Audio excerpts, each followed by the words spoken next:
Movie की starting में हमें एक लड़के को दिखाया जाता है जो अपने से बड़े उम्र की एक लड़की को देख रहा होता है और उसकी पीछा कर करके उसका पिछवाड़े को देख रहा होता है। लेकिन इस बात को उस लड़के भी जानता है, लेकिन उस लड़के को कुछ भी नहीं कहता है। शायद उस लड़की भी इस लड़के को पसंद करने लगता है, इसीलिए शायद वो कुछ भी नहीं कहता है। और वो लड़का उस लड़की के पीछा करते करते एक गमले से टकरा कर नीचे गिर जाता है और उसके मोबाइल से गिर जाता है। लेकिन वहाँ पर वो लड़की आता है और उसके मोबाइल फ़ोन उठाकर उसे देता है और कहता है कि तुमसे तुम्हारा मोबाइल बहुत ही मजबूत है, और एक कहकर वो चले जाता है।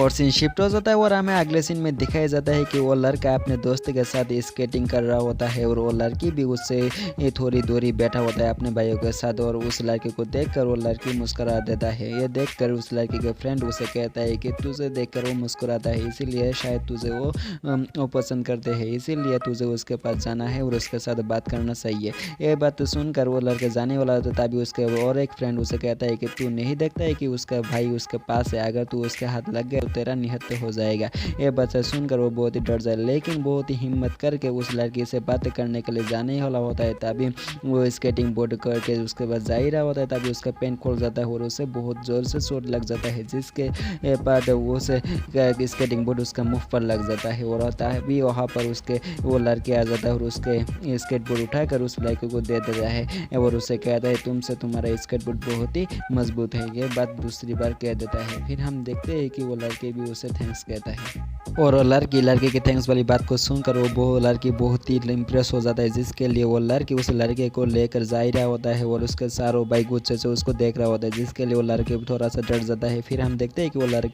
उस लड़के से पूछता है कि तुम शायद मेरे भाइयों से देखकर तो डर तो नहीं गए हैं।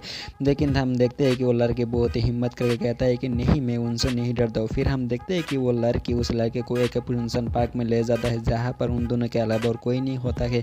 फिर हम देखते हैं कि वो लोग पार्क के अंदर जाके उस लड़के को कहता है कि तुम मेरे स्कर्फ उतारो। ये सुनकर वो लड़की बहुत ही शौक हो जाता है और उसका स्कर्फ उतार देता है। फिर हम देखते हैं कि वो लड़की को उस लड़के को बहुत ही प्यारे प्यारे चुम्बन दे देता है, जिसके बाद वो लड़की बहुत ही सरप्राइज हो जाता है।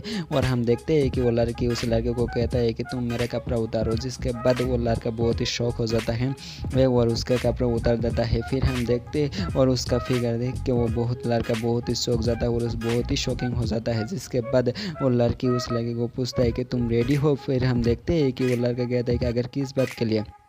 फिर देखते हैं कि वो लड़की कहता है जिसके लिए तुम मेरे पीछे इतने दिन से पड़े हो, उस बात के लिए। फिर हम देखते हैं कि वो लड़का उसे लड़की इस बात मानकर वो सब कुछ कर देता है और उसका बैंड भी खोल देता है। फिर हम देखते हैं कि उस लड़की उसे कहता है कि तुम ऊपर खारी रहोगे या फिर कुछ करोगे भी। ये बात सुनकर वो लड़का उससे कुछ करने वाला होता है, तभी वो देखते हैं कि उसका सारो भाई आ जाता है, जिसके बाद वो लड़की वहाँ से काट लेते हैं। फिर हम देखते हैं कि वो लड़की बहुत ही डर जाता है और इतने में ही उसका सारों दो फ्रेंड पेड़ के ऊपर आ जाता है और उससे बुलाने लगता है। अगर आप लोग नहीं समझे तो मैं बता दूं कि वो लड़की वहाँ पर पेड़ पर कैसे से रहे, तो इसके लिए आप लोगों को एक कॉन्सेप्ट समझनी पड़ेगी। ये लड़का बेहोश हो गया था, जिसके बाद वो सब कुछ सपने में देख रहा होता है, लेकिन ये सब तो हकीकत में नहीं होना था, इसलिए सपने में ही देख रहा होता है। और इस मौके पे ही ये मूवी का एंड हो जाता है। तो आप लोगों को कैसा लगा इसका ये मूवी एक्सप्लेनेशन, आप लोग कमेंट करके जरूर बताएगा और आप लोगों से फिर मुलाकात होगी और एक नई वीडियो के साथ। तब तक के लिए बाय बाय, टेक।